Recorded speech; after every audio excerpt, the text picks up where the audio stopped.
இன்னைக்கு காலையிலேயே அப்பா சந்தைக்கு போய் மீன் வாங்கிட்டு வந்தாச்சு. அங்க கட் பண்ணி குடுக்க மாட்டாங்க. அதனால வீட்ல வந்து தான் நம்ம கட் பண்ணணும். அந்த மீன் கட் பண்றதுக்கு ஈஸியா தான் இருக்கும். இவ்ளோ மீனுமே ரூ. 100. இன்னைக்கு எங்க வீட்ல காலை சாப்பாடு இட்லியும், வெங்காயம், தக்காளி எல்லாம் போட்ட சட்னி.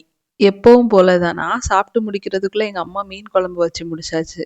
நான்லாம் வெங்காயம், தக்காளி எல்லாம் நல்லா வதக்கி தான் எதுனாலுமே பண்ணுவேன். ஆனா, எங்க அம்மாக்கு அந்த பொறுமை இருக்காது. அதனால இன்னைக்கு முட்டை தொக்கு பண்ணாங்களா, அந்த வெங்காயம், தக்காளி வதங்குறதுக்கு கூட எங்க அம்மா டைம் குடுக்கல. அதுக்குள்ள படபடன்னு செஞ்சு முடிச்சாச்சு எல்லாமே. கூடவே நேத்து வாங்குன சால மீனையும் ஃப்ரை பண்ண போறாங்க. நேத்து பாதி ஃப்ரை பண்ணியாச்சு. இன்னைக்கு மீதி பாதிய ஃப்ரை பண்ணிற வேண்டியது தான்.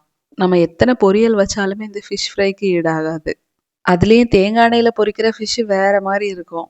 எப்போதுமே எங்க வீட்ல சுகர் பேஷண்ட்ஸ் தான் ஃபர்ஸ்ட்டு சாப்பிடுவாங்க. அதனால எங்க அப்பா ஃபர்ஸ்ட்டு சாப்பிட ஆரம்பிச்சாச்சு. பக்கத்திலேயே ஒரு ஆள் எப்படா, எதடா தூக்கிட்டு போகலான்னு வெயிட் பண்ணிட்டே இருக்குது. சைக்கிள் கேப்ல ஆளு கைய உள்ள விட்டுரும். அதனால கேர்ஃபுல்லா இருக்கணும்.